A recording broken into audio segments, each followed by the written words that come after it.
Phil Collins recently entered the CD chart at #1 with Both Sides. It's his 4th solo #1 album.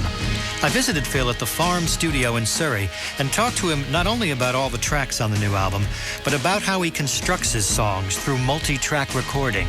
You've got the drum machine again. Here we go.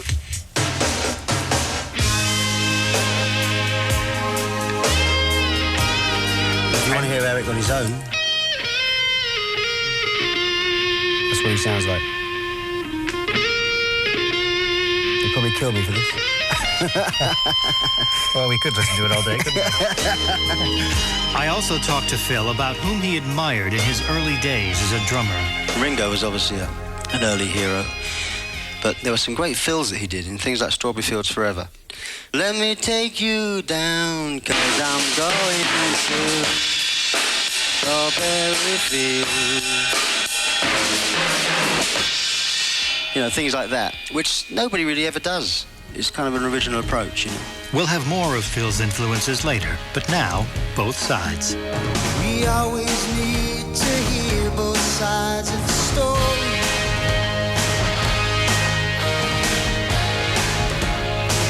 Both sides of the story. Phil, you once made a record with Frida of ABBA called There's Something Going On. And in listening to your new album, Both Sides, I thought, there's something going on with Phil Collins. Would I be right? Yeah. Yes, yeah. There's a reevaluation, it seems to me, that's going on here. Well, I think there's a few things, really. I mean, I think I'm 42, and I think when I wrote this, obviously I was kind of just coming out of about 41. And I'm prepared to believe that you go through sort of changes. I didn't feel like I was going through any changes, but I believe that not everybody can be wrong, that you do go through some sort of crisis. Taking elements of that, and really, I mean, there's some of the lyrics, it's very autobiographical, I suppose. I mean, most of the songs, there are ghosts that I thought I laid to rest from the past, which I obviously hadn't.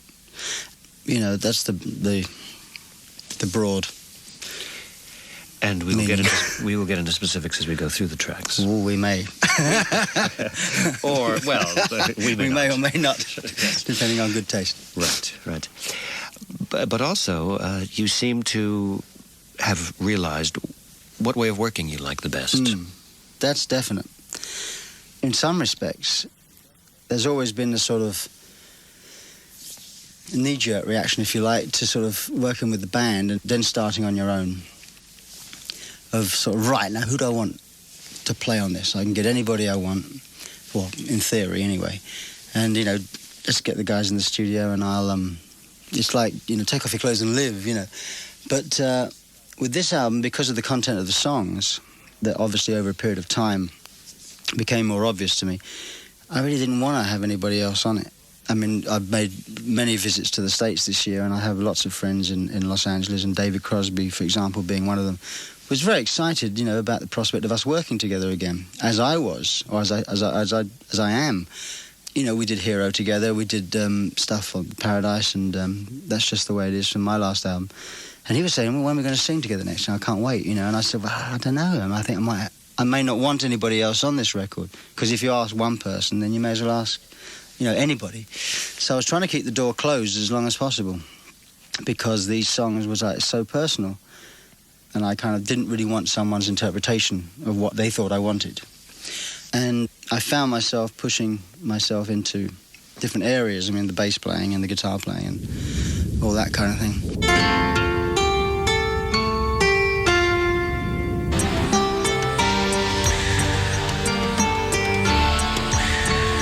The thing is, you know, with technology being the way it is now, I don't play guitar. I play 4 chords very badly, left-handed, you know, on a right-handed guitar. It's, I wish I could play.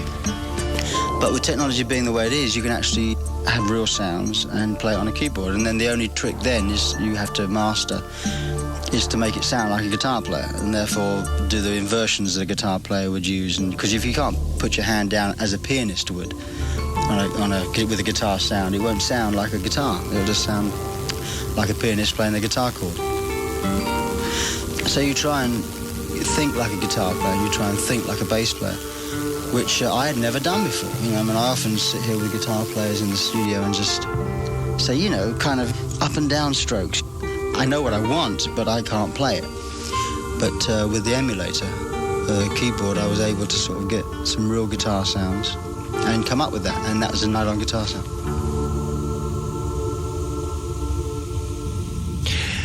This is the first time you've written sleeve notes yourself, and you do so to explain your recording technique. That is to say that you find your vocals best in their original form.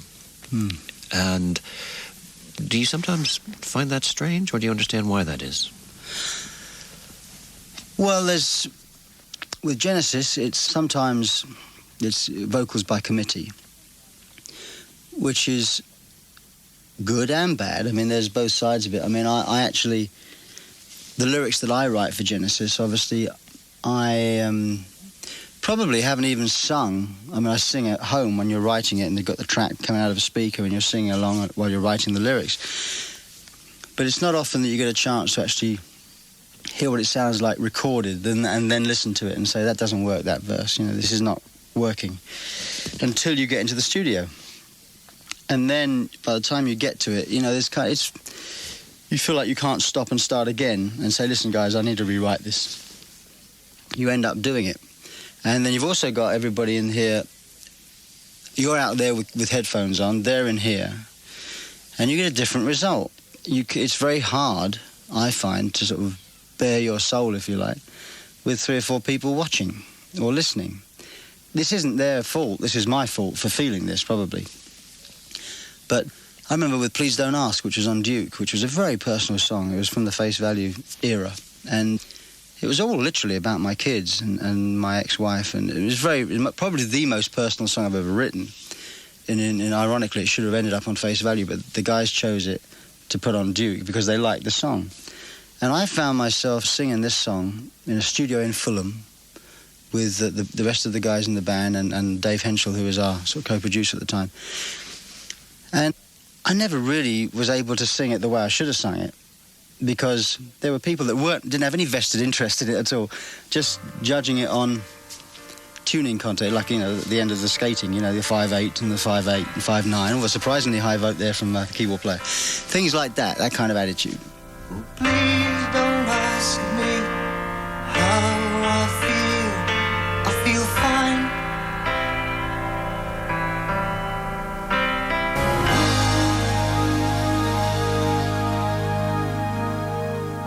So I decided, rather than have that situation on this record, I would record them at home. And really, this all was accidental in some respects. You never really set out to do this kind of stuff until you find that it's working. And my machine at home, my 12-track Akai machine, started one day eating my tapes.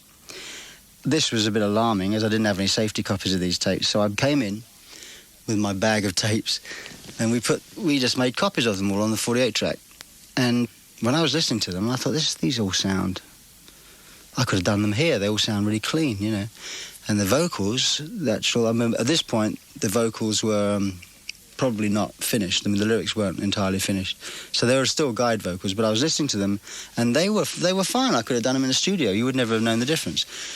So with safety copies safely in their boxes here, I actually went back and braved my tape machine again and started finishing the lyrics and recording the vocals at home with just me and a play and record button, you know.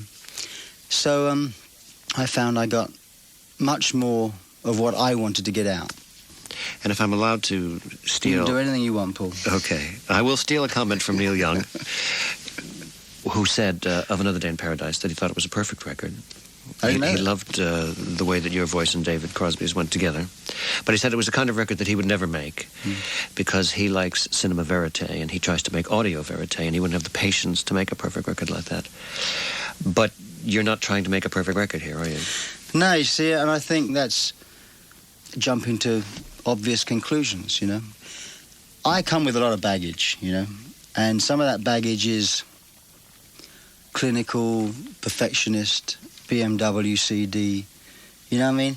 It's kind of, people think that I strive and polish and sheen and go back and re-record and polish and sheen, and it really doesn't happen like that. I mean, that's why, I've tried to explain that in the sleeve notes, that I've always used my demos, and if it sounds like that, then I can't think of another way to try and to put sandpaper on it and roughen it up. But Paradise particularly was not a honed record, you know. Let's discuss Can't Turn Back the Years, which addresses the nature of looking back. It's not just nostalgic, it's pining as well. You look back and you know you can't go back. Is this some sort of midlife observation? Well, as I said at the beginning, I think it's that coupled with the ghosts that come back to haunt you. I mean, I can't get too specific. But I think it is looking back at something that you thought you'd actually dealt with. And you realising that you hadn't really dealt with it. But the pieces you must take out of this puzzle, because when I finished this record, I knew that it was going to be very hard to talk about. Some things are going to be easy to talk about, but the most potent songs on this record are not easy to talk about. And I realised that certain people will jump to certain conclusions, and so to take out of the picture the fact that any of these songs are about my ex-wife is very important, because that ghost has been laid to rest, and we get on adequately because there's children, and you know, that's been put to rest. And my marriage is very strong.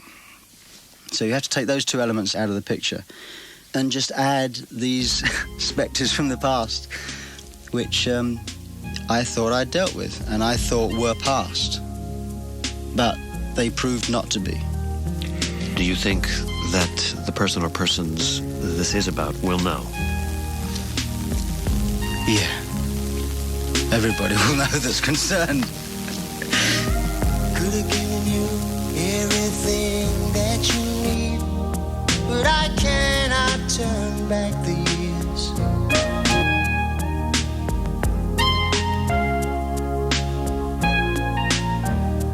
This is BBC Radio 1 FM. We're listening to tracks from the new Phil Collins album, Both Sides. And Phil, in listening to the demos of this album and in your previous albums, I find that although what you say about your work not being clinical is true, nonetheless it has to be layered because your demos are a one-man operation, aren't they?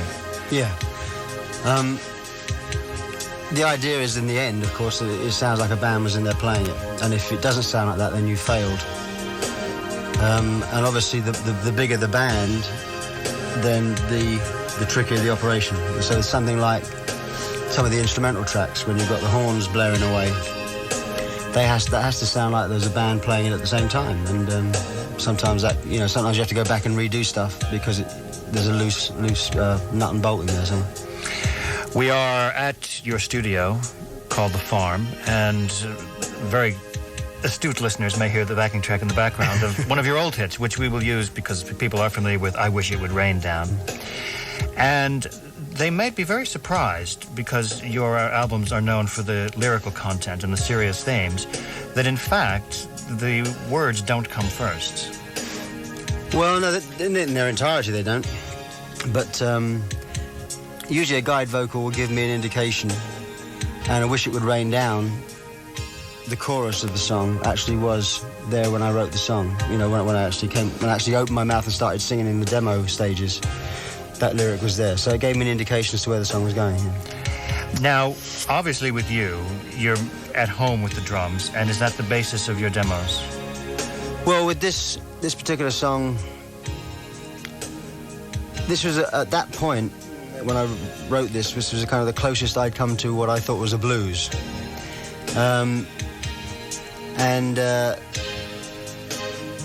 So therefore I just sort of programmed a sort of a slow drum pattern in the drum machine, which was more a little bit in the sort of the Prince area as well. And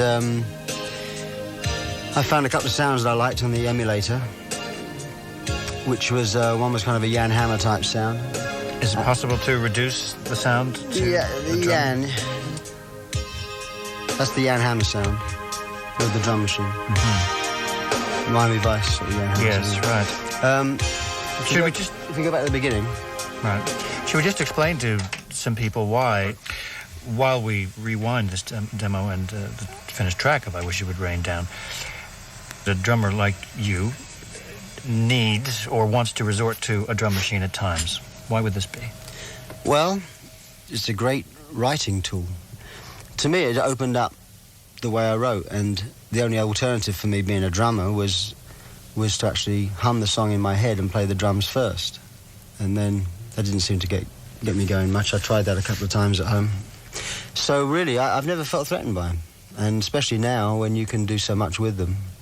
I've never been excited by replacing drums. The kind of sounds you're hearing on the demo here, which are real sounds, I never take quite as much care with that, programming that kind of stuff, because I know that I'm going to redo it. It's all the percussive sounds that I sometimes know I'm going to keep. At that point, that stuff is I'm quite meticulous about where it goes. Well, let's bring the track back now, and we'll be able to hear how you built up the song I Wish You Would. Well, I'll let the drum machine start it. This is what I would have heard in the headphones. Now you're going to hear real drums come in. And ironically, that's where the single begins anyway. Yeah. Oh yeah, you always have the 4 bars just so you can get a tempo in your head. So this is the basic track. This is real drums with my demo. Now, at some point, are you going to lose the demo? At some point, I'll lose the drum machine, which is... now it's just me. If we go back again, I'll put Eric in, because at one point, having done the drums and got Pino in to play the bass, Pino Palladino, who's a great fretless player. I then asked Eric, because it was a blues, as far as the blues as I write anyway, I asked him to come in and play. And this is what he played. You've got the drum machine again. Here we go.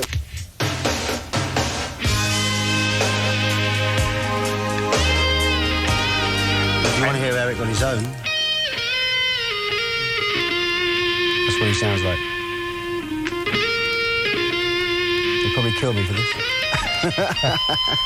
Well, we could listen to it all day, couldn't we?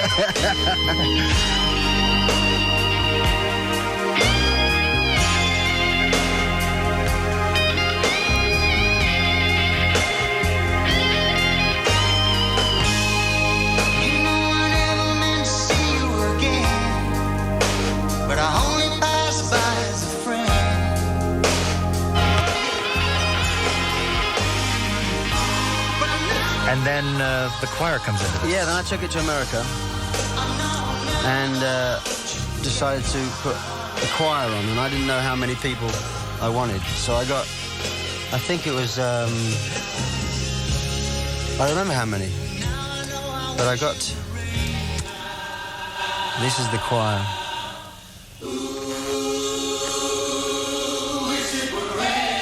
And because they're there and you paid them, you ask them to sing it a few times in different parts.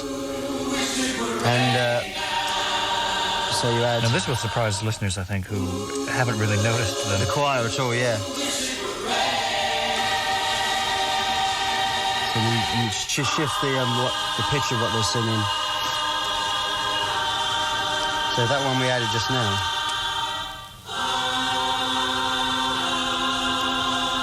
And these guys are all like, they sing in choirs, even though they're session musicians.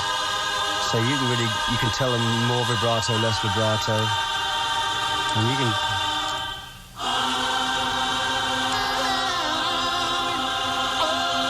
And you can put Eric in as well if you want.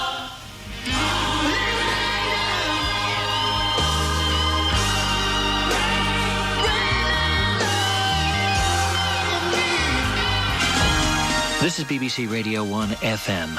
We're talking about the album Both Sides with Phil Collins, and we've come to a song that's called We Wait and We Wonder.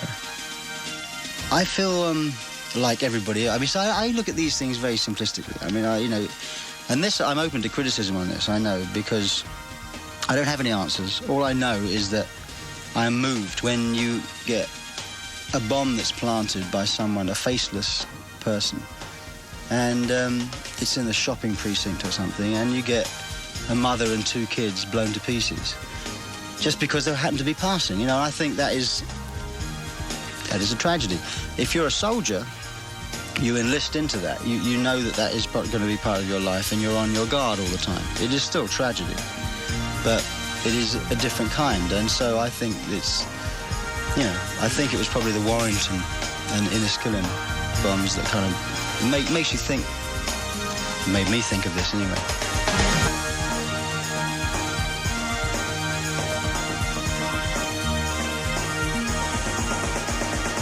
I think in England we live with it. You know, Americans would be flabbergasted, that we actually do live day to day with this kind of bombing. They just don't have the same kind of problem over it. But we take it very much for granted, and I think when something like that happens, we sit up and take notice.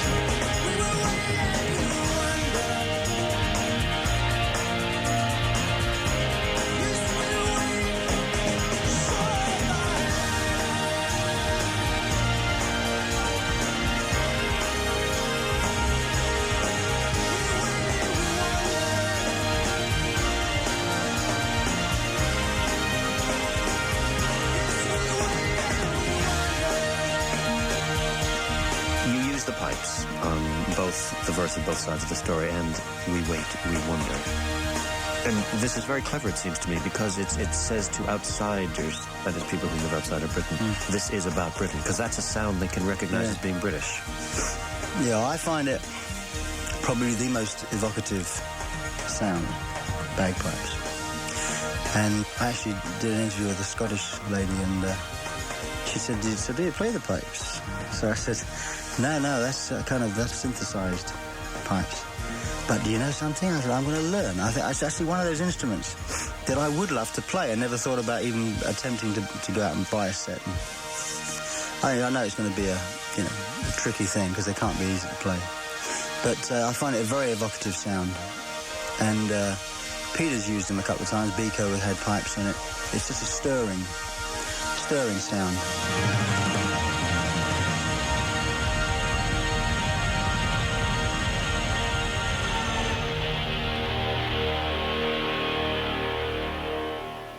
Do you anticipate that you will be speaking for many people when they hear this record? Yeah, I think there are songs on the record which I think is where I touch people. I think is because it's not figuratively written, which I think is a criticism. Sometimes it's a criticism leveled at me, which I think is justified. That I lay it out on the line lyrically, that you don't have to look for a lot. It's actually, I say it like it is, as it were, as opposed to hiding things and making it fun to find. But one of the links between me and the man in the street, and the woman in the street, is the fact that I write about things that have happened to me, that have happened to everybody. I mean, it happened to us all. Which does lead us very nicely into I've Forgotten Everything. I went to see Harry Connick at the Albert Hall, and he sang I Get Along Without You Very Well, which is a Hoagy Carmichael song.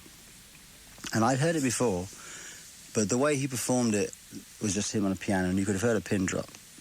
And I just thought, wow, this is a wonderful sentiment. I mean, this is like perfect. I mean, it's kind of... these ghosts that you put behind you because you have to in life. You move on.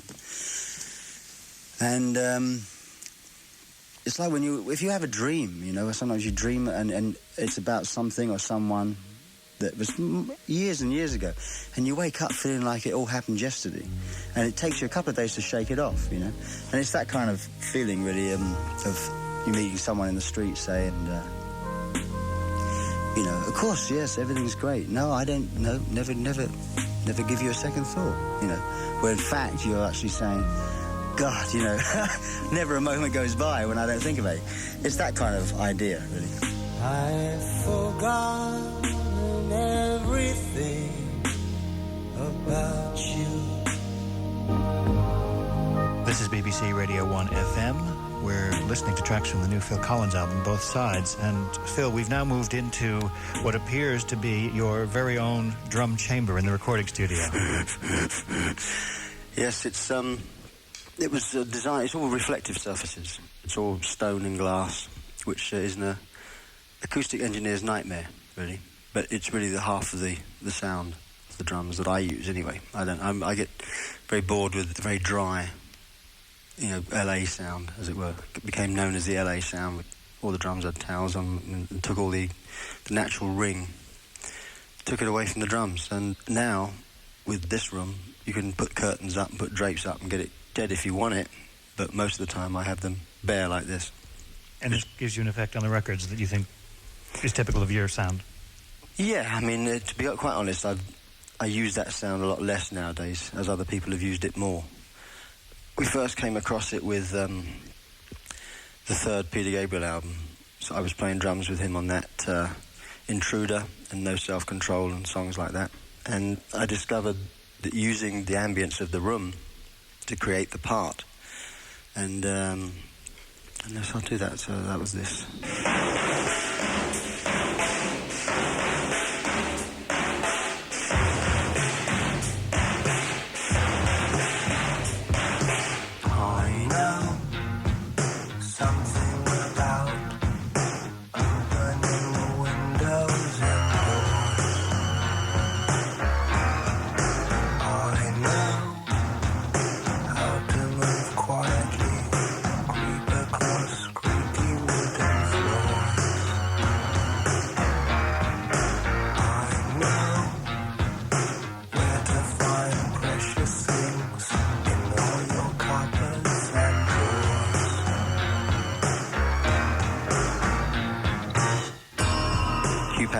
Was engineering that session, and we hit it off very, very well.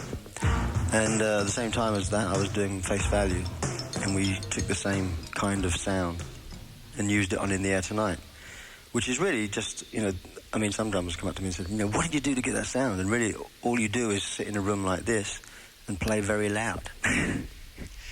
It's interesting to me that on the demo of In the Air Tonight, there isn't the big acoustic difference that you have on the finished version. No. So when, in the production of that, did it occur to you that you could have a real dramatic effect by it? Well, that's kind of humorous, that, because, you know, it could have been anything. I could have gone da-dum, da-dum, dum, dum, dum, and I can feel... Could have been anything. It just so happened that particular take, I played that particular drum fill. So there was no, you know, master plan. I knew the drums were going to come in at that point, and we wanted to go for a kind of live sound. And then usually you do a fill into the downbeat, and the fill that I chose on that particular take was da-da and da-da and da-da and da-da, which I can play you if you want. Please. Which is because it's the same kind of thing.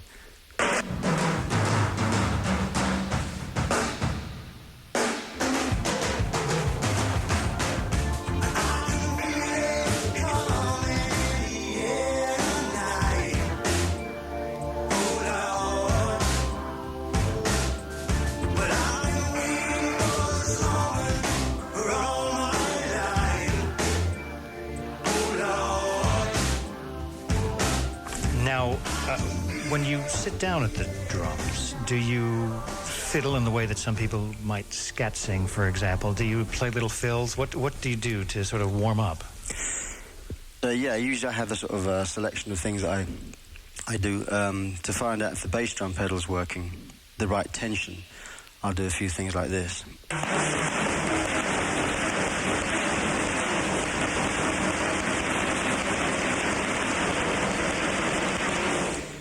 Just to make sure that it feels right, reacting to my hands as well as the tom-toms as well as the bass drum, to make sure they're all reacting together.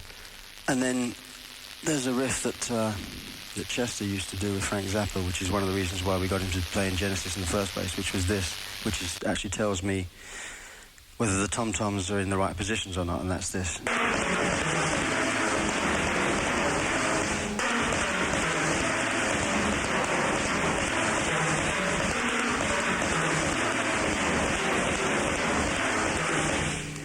So by that, if I do that and I don't hit any rims, then I know that they're in the right position.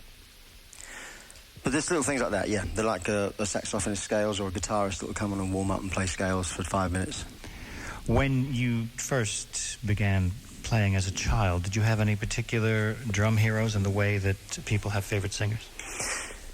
Yeah, I had... I mean, Ringo was obviously an early hero, and Charlie Watts. Let's ask at this point, what made Ringo good? Because his popular image to a lot of people was the good-natured semi-buffoon who made the group round and full. Yeah. But yet I've heard Don Henley say that Ringo was one of his favorite drummers. If you say this too, what made him good? Well, he used to do, apart from just doing whatever was right for the song, which for a variety of reasons just happened to work. I mean, I couldn't tell you, I wasn't there at the sessions, but ultimately the music feels good, and that is down to the drums as much as it is to the rhythm guitar, say. And bass. I mean, Paul was a great bass player, but there were some great fills that he did in things like Strawberry Fields Forever, which I still use now. I'm just trying to think of what context, but a song like Through These Walls, which is on my second album, when you play something like this and...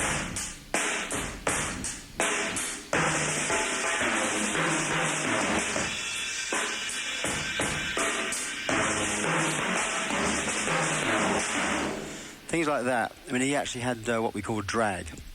A drag, with snare drum drag, which is... So you do... So let me take you down, 'cause I'm going to Strawberry Fields. You know, things like that, which nobody really ever does. Nobody has since done it. I mean, I do a bit of it, but that's only because he did it. It's kind of an original approach, you know. And you were always a fan of Buddy Rich? Yeah.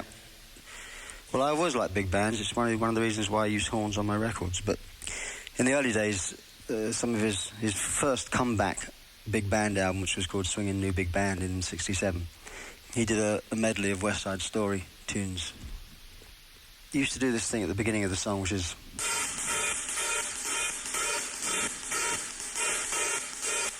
which is the traditional sort of what you'd expect from a jazz drummer, I guess. But he had this thing underneath. His stick was underneath the hi-hat doing something else, and all I could see was the stick on top. So for me wanting to learn how he did this stuff, I was just trying to play it the same with one stick as he was with two. But this is what he did with his other stick, so...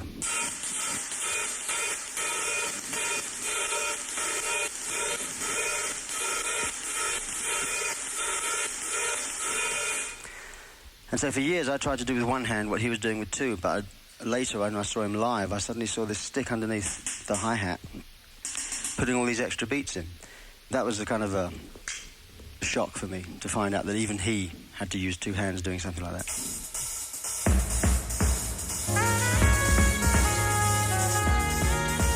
Do you, before we leave, have any regrets, or do you even think that a large percentage of the public may not be able to appreciate what you do on drums because their attention is elsewhere? Well, it doesn't bother me about being appreciated, but I find it humorous that people are surprised. I mean, especially fans that came into my music around the One More Night period, say, my Red period. They come and they see two drum kits on stage, and it was my kit and Chester's kit. And I know for a fact people come and say, what's going to happen with the other drum kit? And then I get up on the drums, you know, and play like on West Side. I do a solo.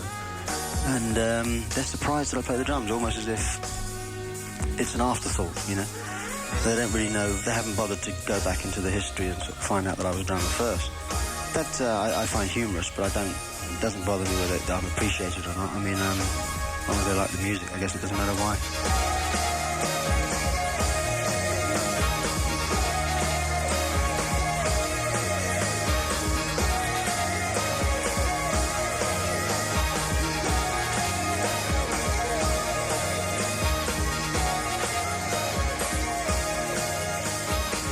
Let's discuss both sides of the story, which is the track from which you get the title of the album.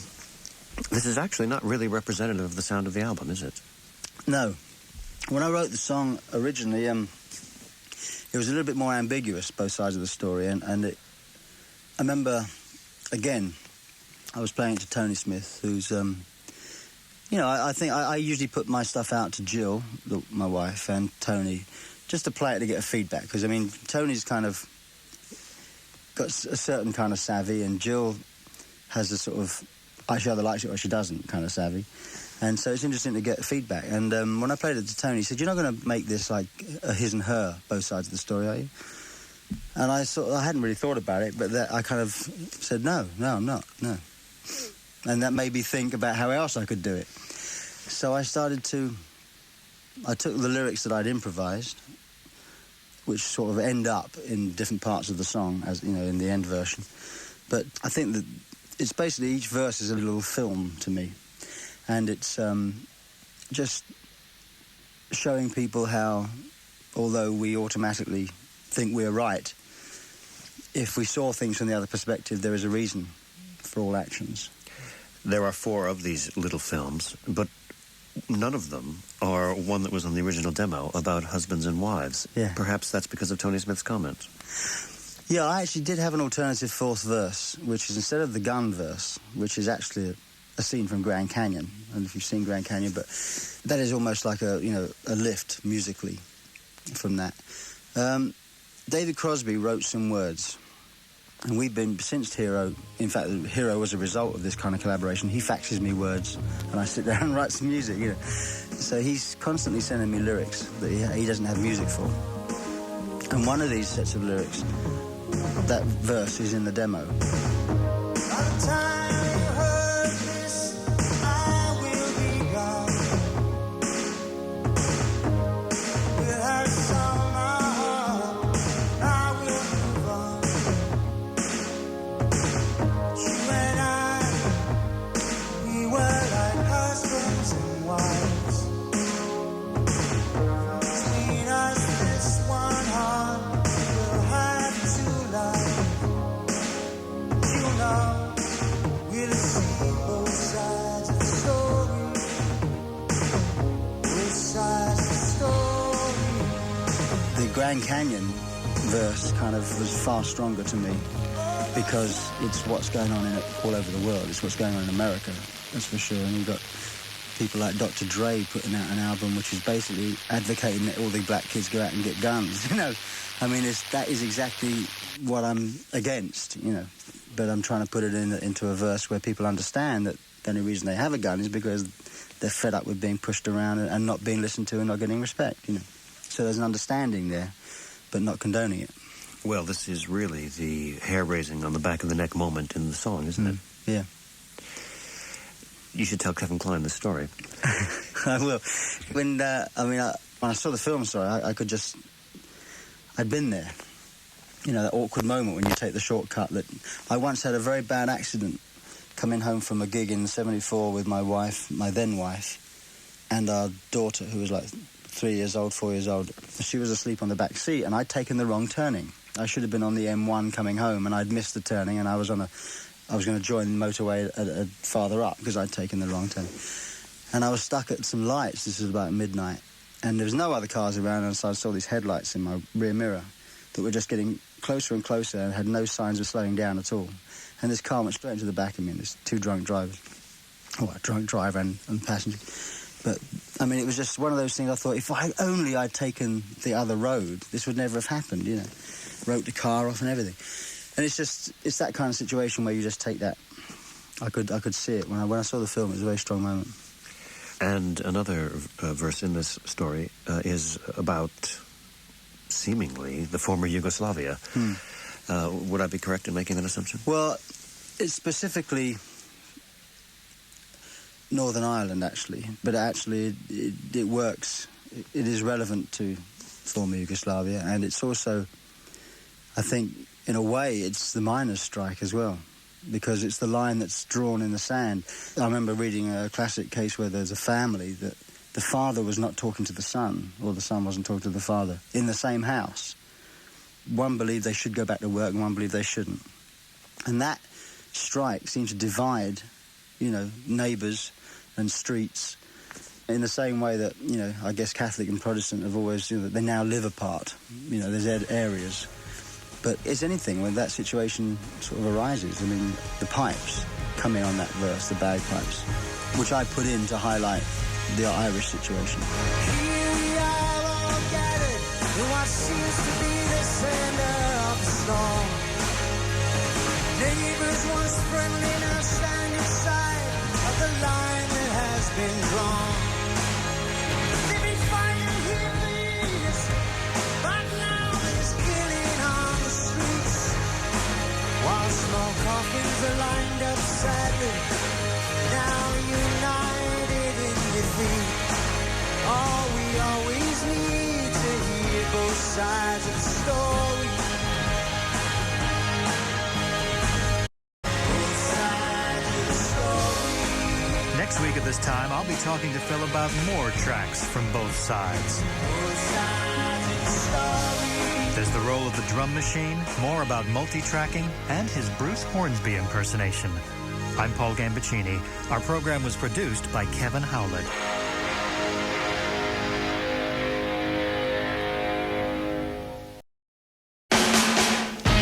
It's time for the second part of my conversation with Phil Collins at the Farm Studio in Surrey concerning the songs on his #1 album, Both Sides. We also discuss how a song evolves from its rough original version to finished product. So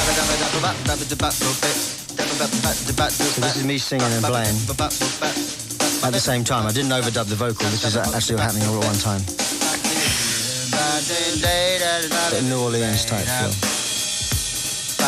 And here, and this.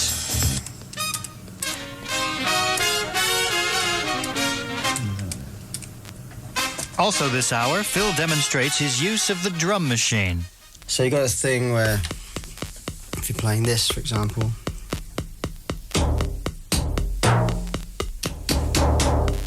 you can then find out what other sounds you want like to put in. So suppose you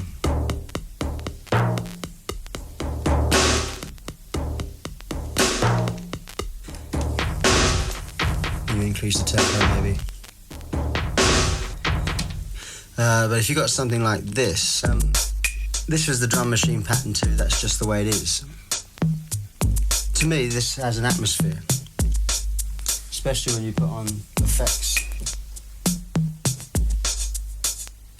We'll have more studio technique later, but now, both sides. We always need to hear both sides of the story.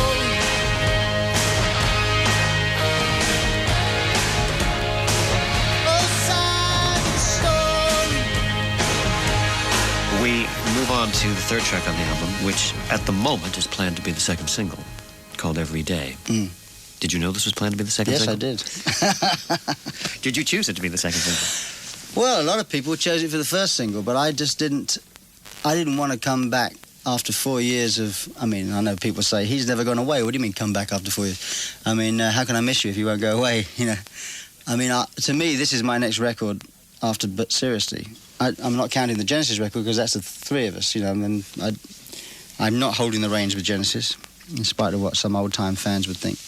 But I didn't want to come back after 4 years and just have people think, as people would do, this is a Phil Collins ballad. I know what he's doing. I don't need to hear the record. I know what he's doing. I wanted to to do something that was very different, or to have people first hear something very different, which I believe Both Sides is. So I wanted that out as a first single, to give people an indication that this record might change their minds if they didn't. If they weren't going to listen to it, it might be different from what they expected. With this one, we have a nice little Bruce Hornsby type touch. I'm a big Bruce Hornsby fan. Oh, well, the demo actually was much more Bruce Hornsby. And I didn't even realise it. I've got to be perfectly honest. The song never had that. The main part of the song started when the drums came in. And I just thought, well, it'd be nice to just have a little bit of a piano introduction. And I just played it. But what I'd played, which basically I didn't even write, I just sort of improvised it. I played it to Tony Smith again, and he said, "You're not going to use this on the single, are you?" So I said, "Well, no, because when it's out as a single, I'll just come in when the drums come in." He said, No, you missed my point. But that's Bruce Hornsby. So I said, "What is?" And he said, "Da-da-ding, ding, ding, ding." And I said, "Oh, yeah." And that really bummed me out because I really wanted to use it, and suddenly I had to write something else. And when you've written something that you really like, or written something that you really like that somebody else has already written, it's very hard to shake it off, So I had to sort of think again. I don't think the introduction on the album is as much Bruce Hornsby, is it? Maybe it is. Maybe I've rewritten something else if it is, apart from the way it is. But, it is hard, when I'm a big fan, so it's kind of... And so the way he approaches his music is something I would like to rub off, to be quite honest, because it's something about his voice and the way I sang on his last record, because I was a big fan. And seeing him work, he's a very, very clever guy. Well, there is a bit of you in here.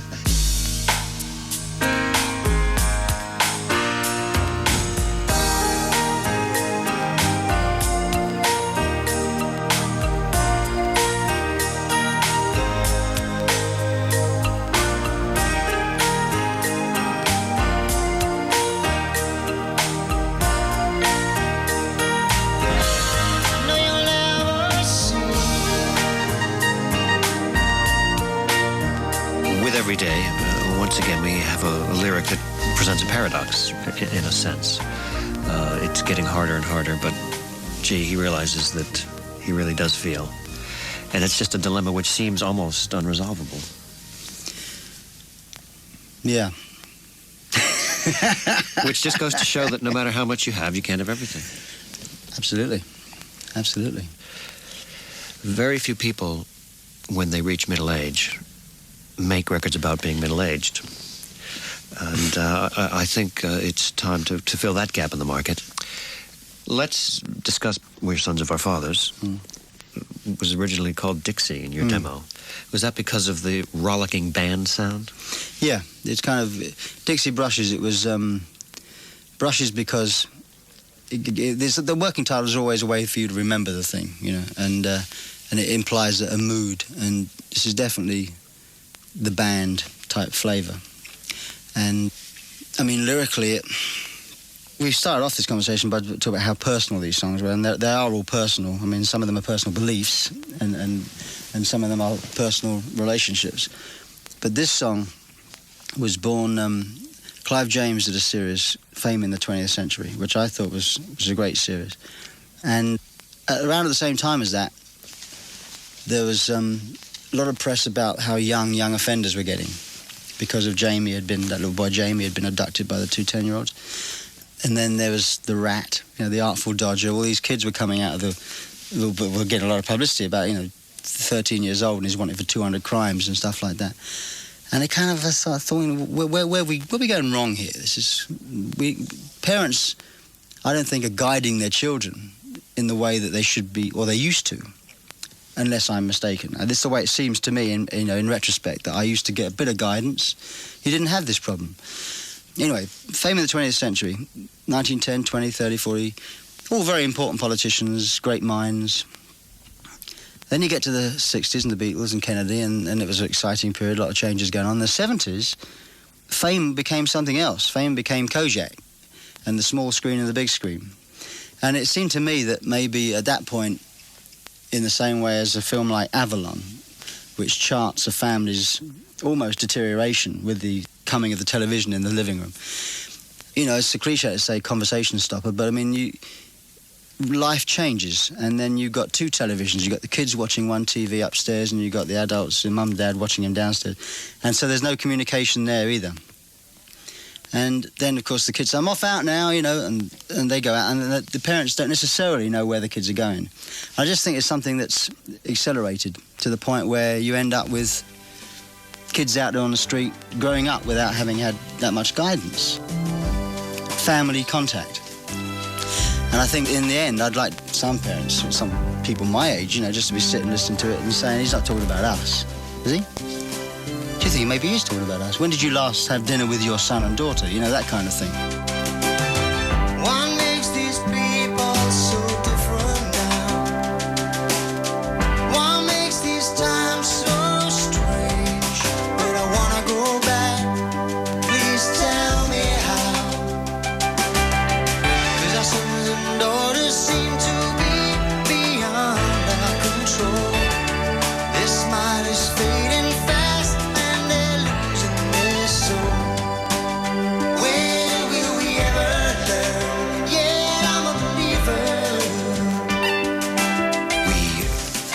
discussed We're Sons of Our Fathers, and we have not discussed the other side of it. We discussed the son's part of it, but we haven't discussed the father's part of it. And also you're suggesting here that there's time to talk about your parents as well. Seems to me that I have, all my life on the last album was really about regrets generally, but specifically, I always felt that with my dad that I don't have as many memories as I'd like to have of my dad, you know, and yet we were all close, but I don't actually remember doing a lot of things with him. And, I think I was always, the line in the song of All My Life was, playing records upstairs while he watched TV, which actually is what I did all the time, When I got to 13, 14 and I knew I wanted to be a musician, a drummer, not a musician, a drummer, I used to go upstairs and practice, and I'd be playing records. And with my mum, who's still alive, very much alive, and she still had a theatrical agency for the kids, and she was working quite hard. And he'd come back from the office and he'd have his supper and he'd sit and watch TV, and I'd be upstairs. And I kind of, now, if only I could have that time all over again, I would change things. Not a lot of my life I would change, but that's one of the things I would change. So with this, I just feel the relevance to fathers and sort of sons of our fathers, I think, is just how I am now sounding like my dad. And I'm just getting... there's that tendency to sort of say things that that your dad would say. Simon was over recently for a couple of weeks with just him and I. And he played me this CD he liked, and it was in the car on the way to the studio, and he played it to me, and the guitar was great. He started off with this sort of fuzz, claustrophobic guitar. It was sort of grunge band, And then the singer came in, and it was terrible. I just thought it was awful. And I said to him, "What the hell this is awful, Simon. I don't understand. We're not connecting here, And of course, you go through the same things. This is exactly what my dad would have said when he heard the pretty things, I must ask at this point about the changes in music, because it seems to me that a drummer is particularly affected. There was one sentence in the Sunday New York Times which leapt out at me, which said, "The story of popular music in the 20th century is the story of the victory of rhythm over melody." Rhythm getting progressively faster and faster and more dominant in the music. And surely in the charts today, this is a classic case. At the expense of melody, Motown was dance music to me. But that had great tunes, that had great melody. Very little of that stuff and consequently I don't actually listen to a lot of it because I don't particularly like what I've heard, so I can't generalise in some respects, but I think the dance and rap stuff does nothing for me. And I think rhythm is beating melody hands down, really, in terms of songwriting, what's around in the charts. And I don't understand, I don't know where I fit in anymore, and that's, in a way, maybe that's why I just said, well, sod you all, I'll just make my own record and see what happens to it, I have no idea. Well, the only way to find peace is the peace within, as you say yourself, and can't find my way. Yeah. And that seems almost to be the credo of the record, doesn't it? Yeah, I'm not sure what the song's about, It's on the little sleeve notes that I wrote for each song, I put to do the right thing, always trying to do the right thing, to do the right thing in a relationship, the way you react to people. Ultimately, you have to find that peace, Peace will only come finding the peace within. But I can't find my way. No, I can't find my way. I can't find my way. Can't find my way. Oh, We're on BBC Radio 1 FM talking with Phil Collins. We've discussed why on your new album, Both Sides, the Phoenix Horns are not present. But nonetheless, they have been an important part of your solo album career. Why were you attracted to them time and time again? Well, initially it was because what they added to Earth, Wind and Fire, to me, was the drummer's heaven. You know, having this staccato horn section, playing like a drummer, you know. So I wanted to have a bit of that on my record. So I approached them, and they came along, and we hit it off. And there are, you know, had the strange character sort of ups and downs. But I mean, generally speaking, we always enjoyed working with each other, and we eventually went on the road. And then when you start getting a relationship like that with guys, you sort of keep going with it. Let us go back to the last album, not the live album, but the last studio album, but seriously, for a track called Saturday Night and Sunday Morning, in which they appear. And it's just you, them, and Leland Sklar. Mm-hmm. Well, I always had this idea about actually sitting down at the drums and singing at the same time, and actually, whatever I sang and phrased together, because I was playing at the same time, but scat vocaling, you know, scat singing when a jazz guitarist would scat, sing and play at the same time. That kind of thing, and then orchestrate it.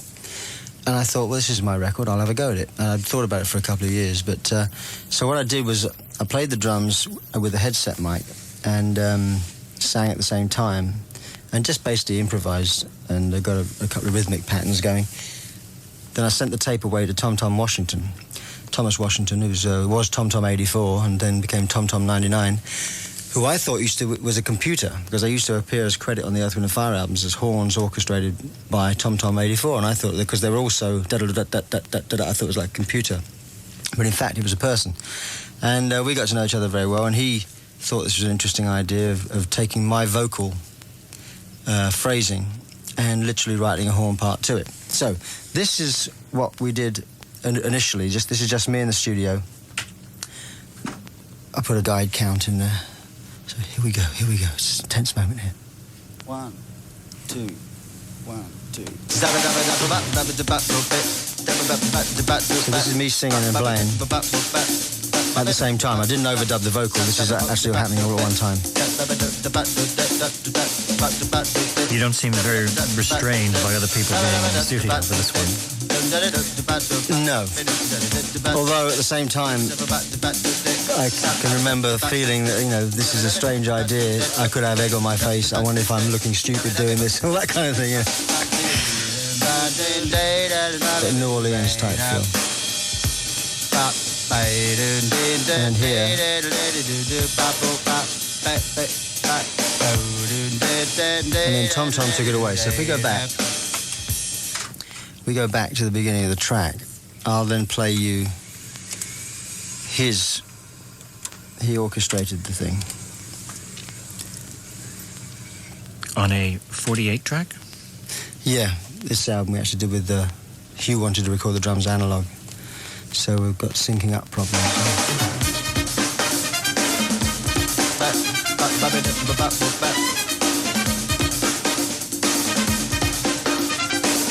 And they have taken your place, no doubt about it.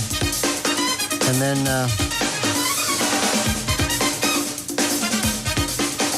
in amongst all this, of course, there are different parts. And done in different layers.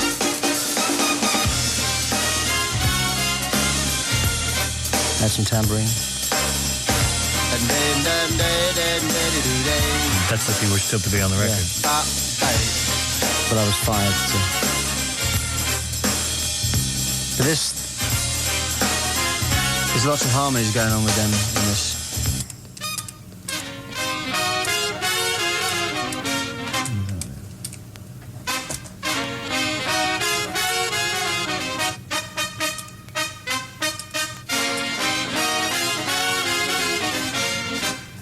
Very dense sort of harmony.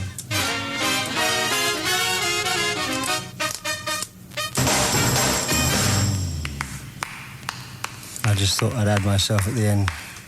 Just the one-hand clapping sort of thing. But anyway, that's a good example of just how, you know, you can send something away across the ocean, and Tom Tom will listen to it at the other side, and he'll arrange something from what I sang and also add something to it, because the first half, I didn't sing that. I just sang and he took it one stage further.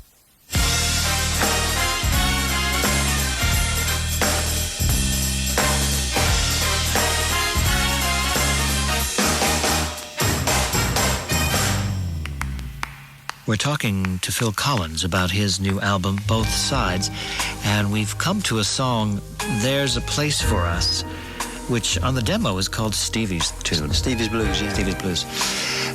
And clearly there must be some memory of West Side Story. Yeah, well, there's the sentimentalist, you know, in me. There's a place for us, somewhere, a time and a place for us. I think it's Romeo and Juliet, isn't it, West Side Story? It's a classic idea that against all odds you will end up, you know. And of course tragedy happens. But at the end, it was kind of, as it was rambling at the end, petering out, if you like, somewhere just came to me, you know.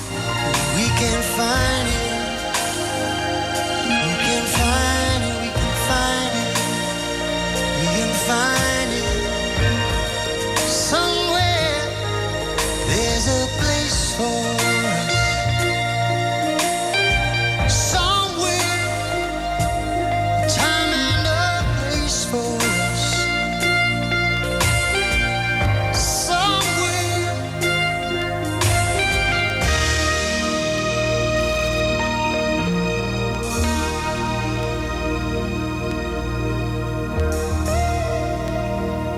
In recording, you are near or at the peak of the profession.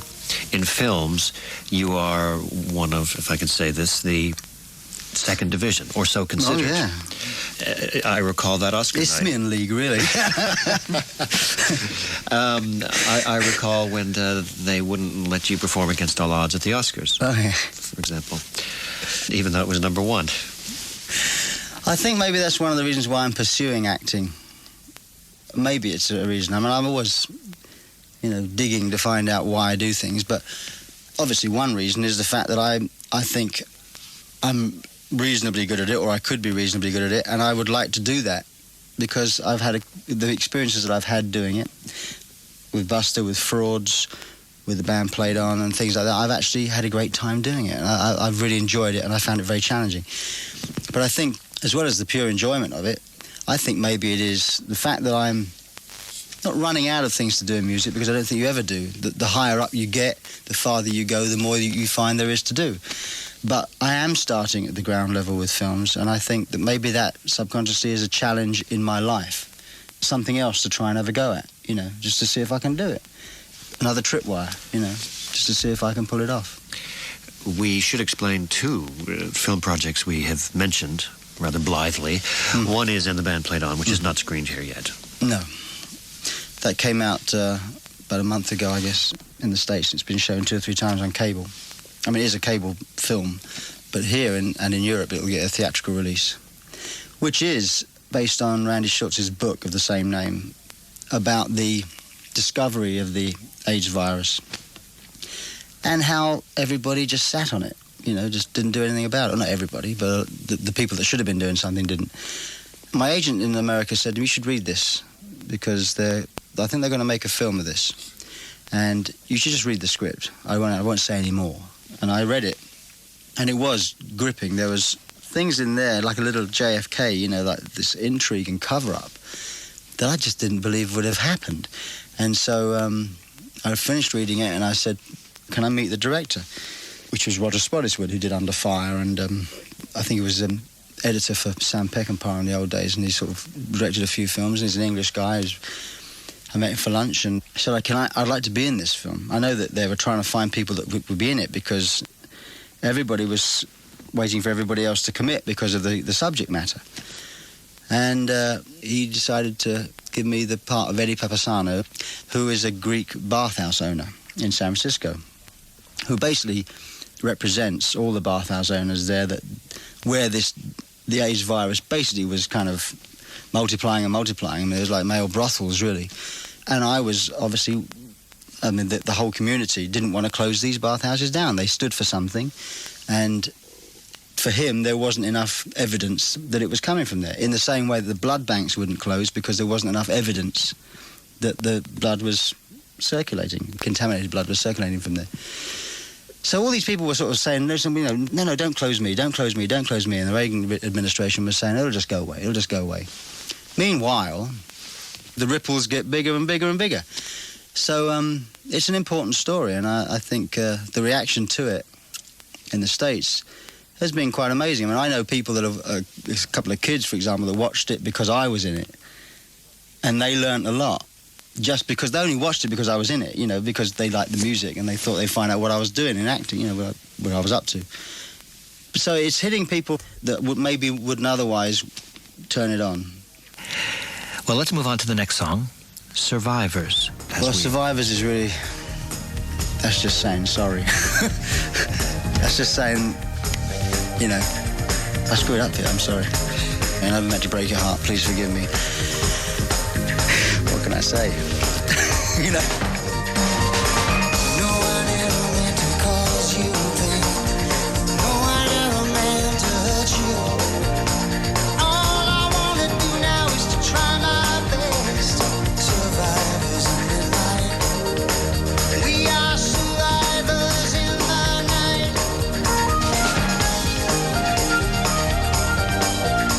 Do you anticipate or fear any newspapers trying to figure out who you're talking about?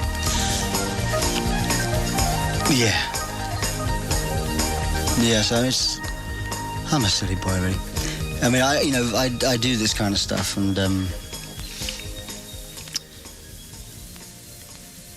but as I say, you have to take out those. It would be very easy for people to jump to the wrong conclusion, and I can see why they would.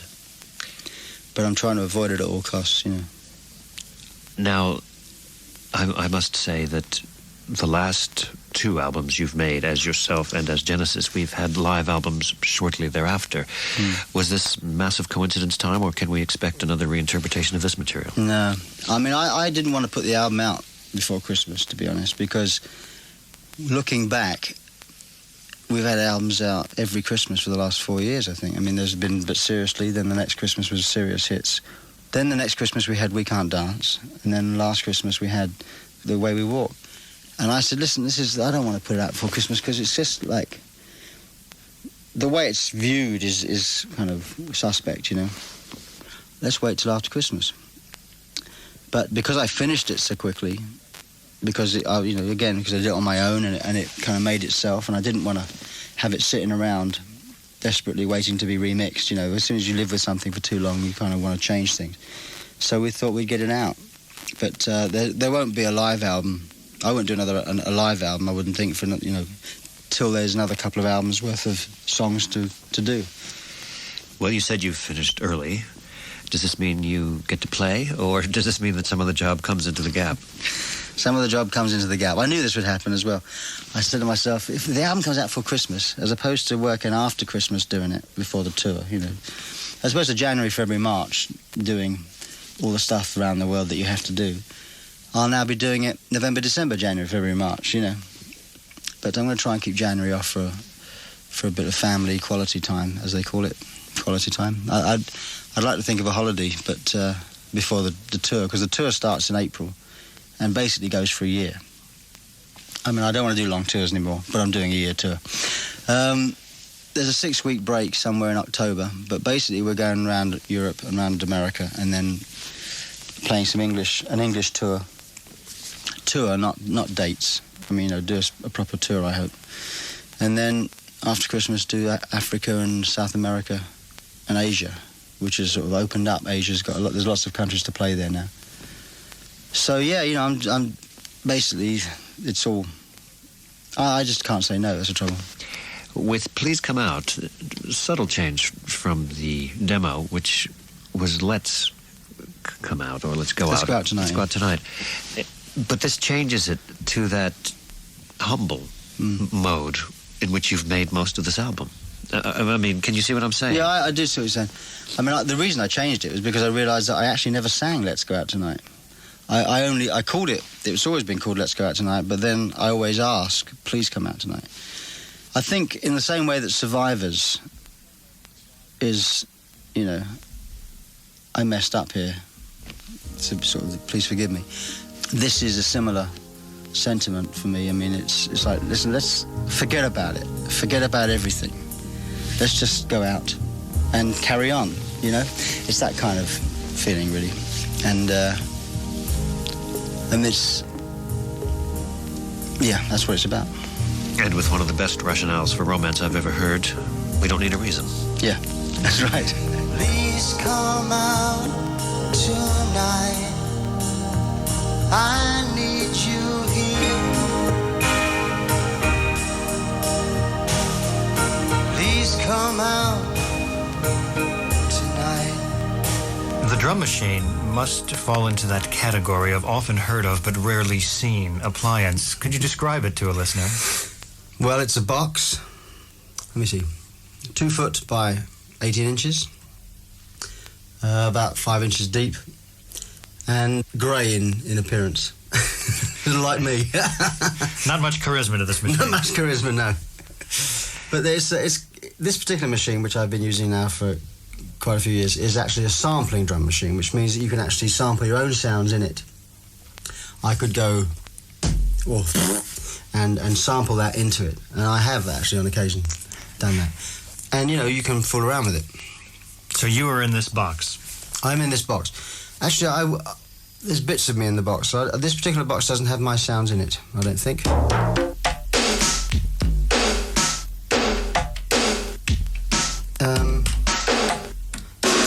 There's me. I think that's me. But the other ones are all taken from different machines, and I've kind of, accumulated them all on one disc. So, now that you've got them all in there, how do you play it when you want to demo a track? Well, what you do, you see, is you find a vacant segment, which is what we call sort of, 8 bar, 4 bar, and you can alter the tempo. And at this point, I must actually put this on. This is the dynamic buttons. Now that means you can actually have... They can be quieter or louder. So you got a thing where, if you're playing this, for example...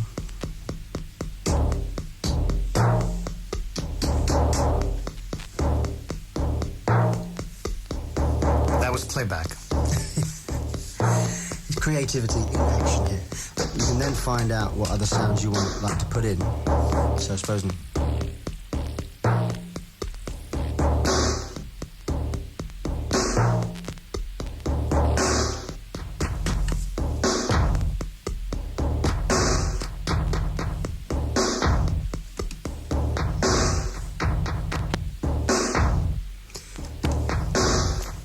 You increase the tempo maybe. But I mean, as soon as you have sounds like this, real sounds, then for me that is less exciting for me, because I know that I'm a drummer, I can play the real drums alongside something. But if you've got something like this, say this is something, here's one I prepared earlier. So wasn't it? This was the drum machine pattern too, that's just the way it is. Off. But seriously. And to me this has an atmosphere. Especially when you put on effects. Anyway, then I would get a nice keyboard sound, and I'd basically play along with this, trying to create an atmosphere, and then one chord will follow another chord until you have a chord sequence, and then you probably have a verse or a chorus at that point. All along he was fighting for you, and he didn't even know your name. Young men come and young men go, but life goes on just the same. And I don't know why do we keep holding on? I don't know why, or maybe that's the way it is. That's the way. So without leaving the comfort of your own home, or indeed your own desk, you can make this track. Yeah, I'd start off with something like this, and that to me has a kind of an atmosphere, and that is 1, 2, 3, 4, 1. Because a lot of musicians that I play with, they always complain that they can't find 1. In the Air never had. The only beat that nothing was played on was 1.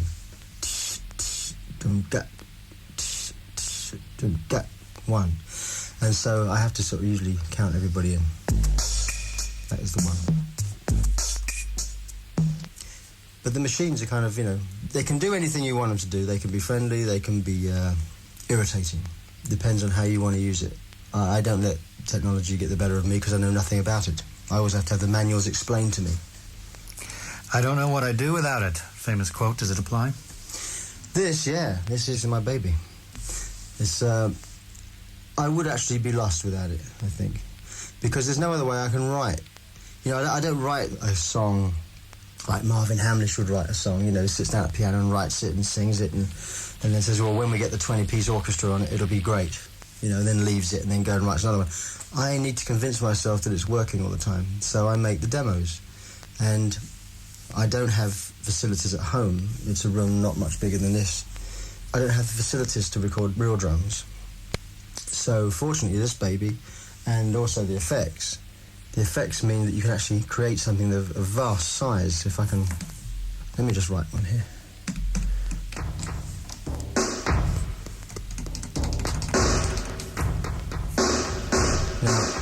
We should point out, by the way, that when you enter the sounds, you type them, as it were.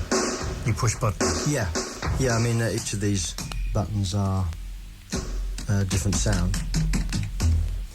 So I'm going to start from scratch here.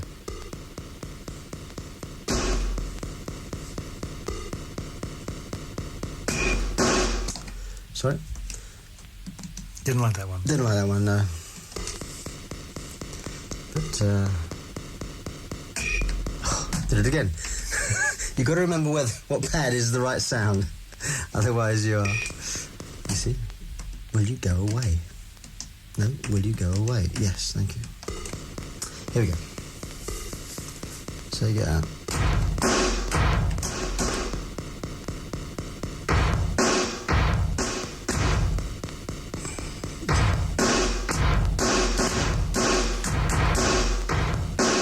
For example,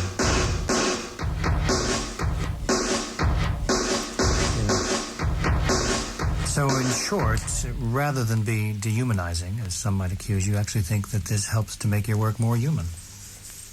well, that particular pattern was pretty awful, actually. I mean, I wouldn't... that doesn't help me do anything at all. But generally speaking, given without the lights being on and the pressure being on, you can just... With this, the music will breathe more. And then, if you need to, you can take it away from the track and put real drums on. And as long as everything ends up sounding like a band playing in the studio, it can work. But you won't find this on any of my records, okay? Not in the days to come, nor in days gone by.